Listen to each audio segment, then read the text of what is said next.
السلام علیکم ورحمۃ اللہ وبرکاتہ۔ رب اشرح لی صدری ویسر لی امری واحلل عقدۃ من لسانی یفقہوا قولی۔ ڈپریشن، او سی ڈی، انگزائٹی اور تبخیر معدہ کی بیماریوں کی کچھ مشترکہ علامات ایسی ہیں کہ تبخیر معدہ کا مریض خدا نخواستہ یہ سمجھتا ہے کہ وہ ڈپریشن اور انگزائٹی کا مریض ہے، یا پھر خدا نخواستہ وہ یہ سمجھتا ہے کہ اس کے دل کا مسئلہ ہو گیا ہے اور اس کو دل کے علاج کی ضرورت ہے۔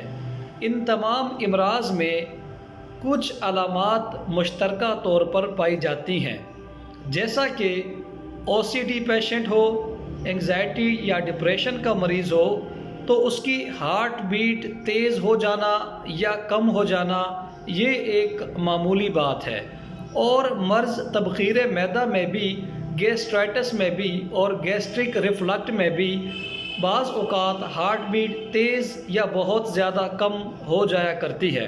اس کی وجہ سے پریشان ہونے کی ضرورت نہیں ہے۔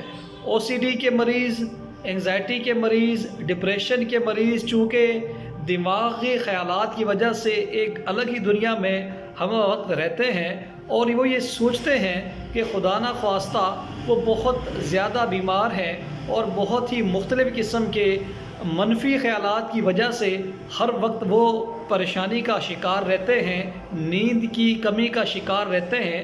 ان خیالات کو جھٹلانے کے لیے وہ اپنی ساری انرجی، اپنے جسم کی ساری انرجی بروئے کار لاتے ہوئے ان منفی خیالات کو بار بار جھٹلانے کی کوشش کرتے ہیں، جس کی وجہ سے جسم کا جو ایک نظام ہے، مدافعاتی نظام ہے، اور جو اس کی قوت اور طاقت ہے وہ ساری کی ساری اسی کام میں خرچ ہو جاتی ہے، جس کی وجہ سے ان کی نیند پوری نہیں ہوتی، ان کا نظام انہضام ڈسٹرب ہوتا ہے۔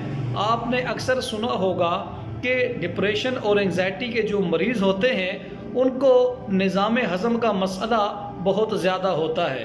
اب یہاں پر ہم اگر اس کے روحانی علاج کی بات کریں، آپ نے اس کے طبی علاج، ایلوپیتھک علاج یا ہومیوپیتھک علاج کے بارے میں بہت سی ویڈیوز دیکھی اور سنی ہوگی۔ آج انشاءاللہ تعالی آج کی نشست میں آپ کی سماعتوں کی نظر ڈپریشن، انگزائٹی کا ایک روحانی علاج میں پیش کر رہا ہوں۔ اگر آپ اس روحانی علاج کو اگر آپ عقیدے کے ساتھ اور یقین کے ساتھ صرف 41 دن متواتر کر لیتے ہیں تو اللہ کی ذات سے قوی امید اور یقین کامل ہے کہ آپ کے او سی ڈی، انگزائٹی اور ڈپریشن کا مسئلہ آہستہ آہستہ کم ہونا شروع ہو جائے گا، اور ایک وقت یہ آئے گا کہ آپ جو دوائیں استعمال کر رہے ہیں وہ بھی چونکہ علاج میں معاون ثابت ہو رہی ہیں، اس کے ساتھ ساتھ جب آپ روحانی علاج کریں گے تو آپ کو انشاءاللہ ذہنی قلبی سکون بھی میسر آئے گا، آپ کی نیند بھی بہتر ہوگی۔ جیسے ہی آپ کی نیند بہتر ہوگی آپ کا نظام انہضام بہتر ہونا شروع ہو جائے گا۔ تو علاج میں، روحانی علاج میں ایک تسبیح میں آپ کے گوش گزار کر رہا ہوں۔ اللہ کریم کے اسماء الحسنہ میں سے ایک اسم ہے یا سلامو۔ یا سلامو اول آخر 3 مرتبہ درود شریف آپ نے پڑھنا ہے، اور درمیان میں 313 مرتبہ یا سلامو کا ورد آپ نے کرنا ہے۔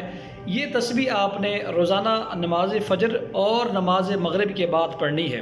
اس تسبیح کو پڑھنے کے بعد آپ نے مالک لم یزل سے اپنی خطاؤں کی ایک تو معافی طلب کرنی ہے۔ ظاہر ہے ہر انسان خطا کا پتلا ہے، گناہ گار ہے، سیاہکار ہے، بدکار ہے، اپنے گناہوں کی آپ نے معافی طلب کرنی ہے۔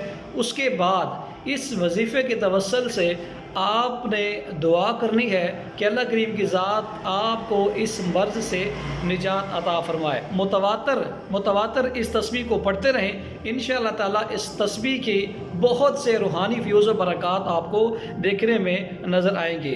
ویڈیو اگر آپ کو پسند آئی ہے تو ضرور شیئر کیجیے گا۔ السلام علیکم ورحمۃ اللہ وبرکاتہ۔